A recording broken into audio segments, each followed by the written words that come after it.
Hi all. ಈ ಆವರಣ book ಓದಿದ್ಮೇಲೆ book ಓದೋಕ್ಕೆ ತುಂಬಾ ಗ್ಯಾಪ್ ಬಂತು, ಯಾಕಂದರೆ ಸ್ವಲ್ಪ ಬ್ಯುಸಿ ಇದ್ದೆ. ಹಾಗೆ ಫ್ರೀ ಮಾಡಿಕೊಂಡು ಬುಕ್ ತೊಗೊಳ್ಳೋಣ ಅಂತ ಬುಕ್ ಶಾಪಿಗೆ ಹೋದಾಗ ನನ್ನ ಫ್ರೆಂಡ್ ಸಂತೋಷ್ ನನಗೆ ಸಜೆಸ್ಟ್ ಮಾಡಿದ ಬುಕ್ಕು ಧರ್ಮಶ್ರೀ ಓದು ಎಸ್ ಎಲ್ ಭೈರಪ್ಪ ಅವ್ರದ್ದು ಅಂತ. ಹಾಗೆ ಬುಕ್ಕನ್ನು ಒಂದೊಂದೇ ನೋಡ್ತಾ ಇರಬೇಕಾದ್ರೆ ಅಲ್ಲಿ ಬುಕ್ ಶಾಪಲ್ಲಿ ನನ್ನ ಕೈಗೆ ಸಿಕ್ಕಿದ್ದು ರವಿ ಬೆಳಗೆರೆ ಅವರ ಮಾಟಗಾತಿ. ಇದೇ ನಾನು ನೆಕ್ಸ್ಟ್ ಓದೋವಂಥ ಪುಸ್ತಕ. ಸೊ ಈ ಮಾಟಗಾತಿ ಯಾಕೆ ತಗೊಂಡೆ ಅಂದರೆ, ಫಸ್ಟ್ ಪೇಜ್ ಓದಿದ ತಕ್ಷಣ ಅದು ಹಾಗೇನೆ ಕನೆಕ್ಟ್ ಆಯಿತು ನನಗೆ. ಹಾಗೆ ಮಾಟಗಾತಿ ಬುಕ್ ತಗೊಂಡೆ. ನಾನು ಹೇಳೋದೇನೆಂದರೆ, ಈ ಮೊಬೈಲ್ ನೋಡೋದಕ್ಕಿಂತ ತುಂಬ ಮಲ್ಗಕ್ಕೆ ಮುಂಚೆ ಒಂದು ಅರ್ಧ ಗಂಟೆ ಬುಕ್ ಓದಿ ಮಲಗಿ, ನಿಮ್ಮ ಲೈಫಲ್ಲೇ ತುಂಬ ಚೇಂಜಸ್ ಆಗುತ್ತೆ, ಡಿಫ್ರೆನ್ಸ್ ಗೊತ್ತಾಗುತ್ತೆ ನಿಮಗೆ.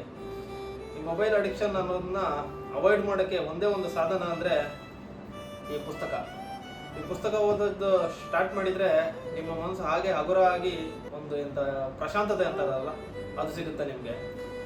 ಮತ್ತು ಈಗ ನಾನು ತುಂಬ ಬುಕ್ಸ್ ತಗೋಬೇಕಾದ್ರೆ ನನ್ನ ಫ್ರೆಂಡ್ ಯಾವಾಗಲೂ ಹೇಳ್ತಿದ್ದ, ಯಾಕೆ ಅಷ್ಟು ಬುಕ್ಸ್ಗೆ ಇನ್ವೆಸ್ಟ್ ಮಾಡ್ತೀಯಾ, ಲೈಬ್ರರಿಗೆ ಹೋಗು ಲೈಬ್ರರಿಯಲ್ಲಿ ಓದು ಹಾಗೆ ಅಂತ. ಸೊ ಅವನು ಹೇಳಿದಾಗ ನನ್ನ ನೆಚ್ಚಿನ ಬರಹಗಾರರು ಹೇಳಿದ್ದು ಒಂದು ಮಾತು ನೆನಪಿಗೆ ಬಂತು. ಏನಂದರೆ,